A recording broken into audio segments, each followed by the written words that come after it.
Hello दोस्तों, कैसे हैं आप लोग। एक बहुत बड़ी डाउट आप सभी के दिमाग में है कि बेस्ट ब्रांच क्या है, क्योंकि हम देख रहे हैं ना कि काफ़ी ज़्यादा बार कमेंट भी कर रहे हैं। लड़कियां अलग कमेंट कर रही हैं कि सर गर्ल्स के लिए क्या बेस्ट ब्रांच हमारा रहेगा, और लड़के अलग से कमेंट कर रहे हैं कि सर बॉयज़ के लिए क्या बेस्ट ब्रांच रहेगा। कुछ ब्रांच के बारे में बता दीजिए, कुछ ट्रेड के बारे में बता दीजिए, पॉलिटेक्निक का। तो हमने सोचा कि चलिए एक छोटा सा वीडियो बनाते हैं और उसमें बताते हैं कि बॉयज़ के लिए कौन सा बेस्ट ब्रांच रहेगा, कौन कौन सी पॉलिटेक्निक में ब्रांचेस होती हैं, और लड़कियों के लिए क्या बेस्ट ऑप्शंस रहेंगे। ठीक है, तो दोनों के बारे में आज के इस वीडियो के माध्यम से बात करेंगे हम आराम आराम से। तो आप सभी लोग, जितने लोग पॉलिटेक्निक के स्टूडेंट हो, इस वीडियो को लाइक कर दो, अपने दोस्तों के पास शेयर कर दो। जिनके दिमाग में कन्फ्यूज़न है, आज हम कन्फ्यूज़न दूर कर देंगे।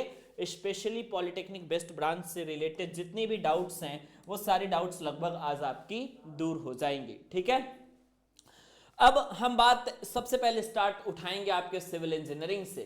सबसे पहली बात तो आप ये समझ जाइए कि सिविल इंजीनियरिंग जो होती है ना, कहने का मतलब है कि आपका ये टॉप के ब्रांचेस में आते तो हैं, लेकिन टॉप के ब्रांच समझ करके सभी लोग इसको ले लेते हैं, और इसमें फेल्यूर के भी चांसेस बहुत ज़्यादा हैं। ठीक है, जैसे कि मैं बताऊं, अगर सिविल इंजीनियरिंग की बात करें तो स्पेशली कुछ लोग सिविल इंजीनियरिंग को लें। जैसे कि मैं बताता हूं, जैसे कि कोई स्टूडेंट्स है जो कि बहुत ज़्यादा इंटेलिजेंट है और वह गवर्नमेंट जॉब की प्रिपरेशन स्पेशली करना चाहता है, और पहले से ही वो लगा हुआ है कि कहीं ना कहीं हमारा गवर्नमेंट जॉब में हो जाए, जिसको लेकर के वो कंटिन्यूस तैयारी भी कर रहा है। तो ऐसे लोगों के लिए सिविल इंजीनियरिंग है, क्योंकि इसमें वैकेंसी ठीक ठाक आती है। ठीक है, लेकिन सिक्के के दूसरे पहलू को भी लेकर के चलिएगा कि सभी का तो गवर्नमेंट जॉब होगा नहीं। तो अगर नहीं हो पाता है गवर्नमेंट जॉब, तो प्राइवेट में बहुत खास स्कोप नहीं है जिस तरीके का बाकी ब्रांचेस में आपको देखने को मिलेगा। तो एक तरीके से बहुत ही रिस्की बात आपका हो जाता है। सेकेंडरी चीज, लड़कियों के लिए सबसे बड़ा बेनिफिट, सबसे बड़ा डिसएडवांटेज ये होता है कि सिविल में जो आपका मैक्सिमम जॉब होता है वो आपका फील्ड जॉब ही होता है। ठीक है, तो जब आपका सिविल में फील्ड जॉब होता है तो बहुत सारी ऐसी लड़कियां होती हैं जो फिजिकली उतनी स्ट्रांग नहीं होती कि बाहर के इन्वायरमेंट को सस्टेन कर पाए। तो इसलिए उनके लिए जो है ये ब्रांच हमारे हिसाब से उतना बेस्ट नहीं रहता। लेकिन हाँ, ऐसी लड़कियां जो गवर्नमेंट जॉब की प्रिपरेशन करना चाहती हैं, बहुत ज़्यादा पढ़ने में इंटेलिजेंट, अपनी तैयारी में 2-3 साल समय देना चाहती हैं, वो सिविल इंजीनियरिंग आराम से ले सकती हैं। ठीक है, अब बात आती है इलेक्ट्रिकल इंजीनियरिंग में। देखिए, इलेक्ट्रिकल इंजीनियरिंग जो है आज के समय का बहुत अच्छा खासा ब्रांच है, क्योंकि इसका स्कोप दोनों जगह है। एक तो आप गवर्नमेंट जॉब में भी इसके स्कोप देख सकते हैं, और स्पेशली अगर आप बात करोगे प्राइवेट जॉब की, तो इसमें भी आप लोगों का बहुत खास स्कोप रहता है। अब इलेक्ट्रिकल इंजीनियरिंग में आपके बॉयज़ और गर्ल्स, ये दोनों स्टूडेंट्स के लिए, दोनों टाइप के लोगों के लिए बहुत शानदार रहता है। ठीक है, मतलब कि इंडस्ट्री में भी आपके पास अच्छी अपॉर्चुनिटी मिल जाएगी, और अगर आप फील्ड जॉब या आप गवर्नमेंट जॉब करना चाहते हो तो उसमें भी आपको अच्छी अपॉर्चुनिटी मिल जाएगी, और आगे इसका करियर स्कोप भी बहुत ज़्यादा है। तो आप ये चीज़ ध्यान से समझ सकते हो कि electrical engineering best for both boys as well as girls. ठीक है, अब अगली बात आती है मैकेनिकल इंजीनियरिंग की। ये बहुत ज़्यादा हैवी हो जाता है। मैकेनिकल इंजीनियरिंग में 3 ब्रांचेज आपके पास निकल के आ जाते हैं। मैकेनिकल में सबसे पहले बात आपके पास निकल के आ जाता है, एक तो प्रोडक्शन। ठीक है, सेकंड आपके पास निकल के आ जाता है ऑटोमोबाइल। ठीक है, और उसके बाद आपके पास निकल के आएगा प्रोडक्शन ऑटोमोबाइल, उसके बाद आपके पास निकल के आएगा मेंटेनेंस। ठीक है, और उसके बाद आपके पास निकल के आएगा कैड। ओके, तो ये आपके पास हो गया। प्रोडक्शन जो है आप लोगों का लड़कियों के लिए भी वैसे ठीक ही है, लेकिन इलेक्ट्रिकल की अपेक्षा हम इसको ठीक नहीं कह सकते। और ऑटोमोबाइल तो बेस्ट होता है बस बॉयज़ के लिए, क्योंकि इसमें भी उतना ही मेहनत है। मेंटेनेंस भी बॉयज़ के लिए, कैड में लड़कियां आराम से आ सकती हैं, प्रोडक्शन में भी आपको कई जगहों पे लड़कियों को देखने मिलेंगे। ठीक है, तो मैकेनिकल का आपका ये है, मतलब मैकेनिकल आपका जो है स्पेशली बॉयज़ के लिए है, क्योंकि मैकेनिकल में मतलब हार्डवर्क की अगर आप बात करोगे तो नॉर्मली बहुत ज़्यादा होता है। ठीक है, तो उसके बाद आगे आते हैं हम इलेक्ट्रॉनिक्स इंजीनियरिंग की तरफ। यहाँ पे स्पेशली सबसे बेस्ट होता है गर्ल्स के लिए।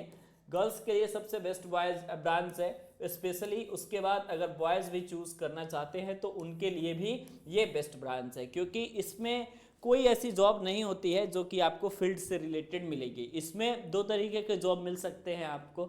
एक तो मिलेगा अगर आप गवर्नमेंट, अगर आप इंडस्ट्री में जाते हैं तो आप लोगों को प्लांट वाला जॉब मिलेगा, मतलब कि फिक्स आप लोगों का रहेगा कि आपको यहीं पे जाकर के इसी वर्क प्लेस पे आपको काम करना है, या तो फिर आपका वर्क फ्रॉम होम भी हो सकता है और इसका अपॉर्चुनिटी भी बहुत ज़्यादा है। तो स्पेशली गर्ल्स के लिए इलेक्ट्रिकल और इलेक्ट्रॉनिक्स के लिए सबसे बेस्ट हो जाता है। ठीक है, यहाँ पे भी गवर्नमेंट जॉब में बहुत कम स्कोप है, लेकिन प्राइवेट में बहुत अच्छा स्कोप आपको इलेक्ट्रॉनिक्स में देखने को मिलेगा। ठीक है, तो मेरी बातों को थोड़ा सा ध्यान से सुनिए, समझिए। जल्दी जल्दी वीडियो को छोड़ करके जाएंगे तो कोई आपको फ़ायदा नहीं मिलेगा इस वीडियो से। फिर यही होगा कि आधी अधूरी नॉलेज लेंगे, फिर गलत ब्रांच अगर आप चुन लेंगे तो बाद में आप ही को परेशानी होती है।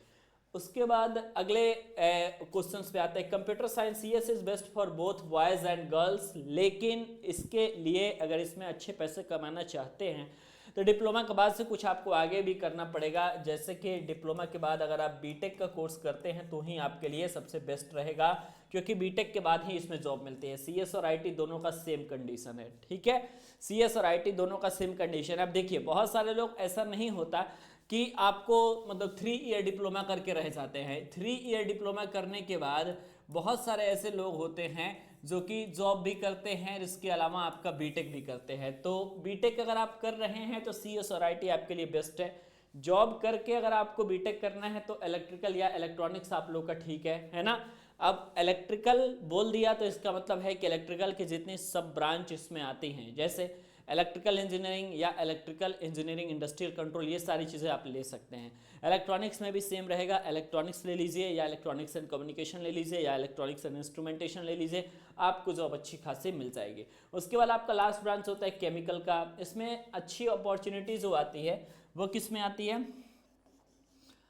केमिकल में जो अच्छी अपॉर्चुनिटी आती है वो आती है आपकी पीएसयूज में, जैसे कि इंडियन ऑयल में आपकी वैकेंसी आ गई, हिंदुस्तान पेट्रोलियम में आपकी वैकेंसी आ गई, या फिर प्राइवेट फील्ड में भी केमिकल का बहुत अच्छा खासा आपको देखने को मिल जाएगा। तो ये जो आपका सिनारियो रहता है, क्योंकि मोस्टली जो बच्चे भागते हैं वो इन्हीं ब्रांच के पीछे भागते हैं, जैसे सिविल, इलेक्ट्रिकल, मैकेनिकल, ठीक है, electronics, computer science, information technology, chemical engineering, यही सारी ब्रांचेस होती हैं जो कि आपके लिए लगभग बेस्ट होती है। ठीक है, तो मुझे उम्मीद है कि इस वीडियो के बाद आप एटलीस्ट ये समझ पाए होंगे कि कौन सी ब्रांच किसके लिए बेहतर है। ठीक है, केमिकल दोनों के लिए बेस्ट है, लड़कियों के लिए, लड़कों के लिए, सीएसआईटी भी दोनों के लिए बेस्ट है, लेकिन स्पेशली गर्ल्स अगर आपको हायर स्टडी करना है तो सीएसआईटी आपके लिए बेस्ट है। अगर सीएसआईटी नहीं ले पा रही हैं तो इलेक्ट्रॉनिक्स या इलेक्ट्रिकल ले लीजिएगा। अब लोगों के कहने के ऊपर मत जाइएगा, लोग तो बहुत तरीके की बातें कहते हैं। बहुत सारे लोग कहेंगे कि इलेक्ट्रॉनिक्स इंडस्ट्री में जॉब ही नहीं है, लेकिन अभी मैं मानता हूं कि इलेक्ट्रॉनिक्स इंडस्ट्री में आपकी अच्छी खासी जॉब अपॉर्चुनिटी है, क्योंकि हम लोग खुद ही उस इंडस्ट्री से बिलोंग करते हैं, हम लोग खुद जॉब कर रहे हैं, तो हमको मालूम है कि कौन सी इंडस्ट्री में जॉब है, कौन सी इंडस्ट्री में जॉब नहीं है। इस तरीके की फेक अफवाह जो है बस वही लोग फैलाते हैं जिनके पास किसी प्रकार का नॉलेज नहीं होता है। बस वो घर बैठे ही बस बात करते रहेंगे कि इस सेक्टर में जॉब है, उस सेक्टर में जॉब है, लेकिन हकीकत में उन्हें मालूम नहीं होता। तो इस वीडियो को अपने दोस्तों के पास भी शेयर करिएगा ताकि सही जानकारी उनके पास पहुंचे, और अगर सही जानकारी उनके पास पहुंचेगी तभी जाकर के आपके पास भी हम ज़्यादा से ज़्यादा जानकारियाँ पहुंचा पाएंगे। तो ये वीडियो कैसा लगा दोस्तों, कमेंट सेक्शन में ज़रूर बताइएगा।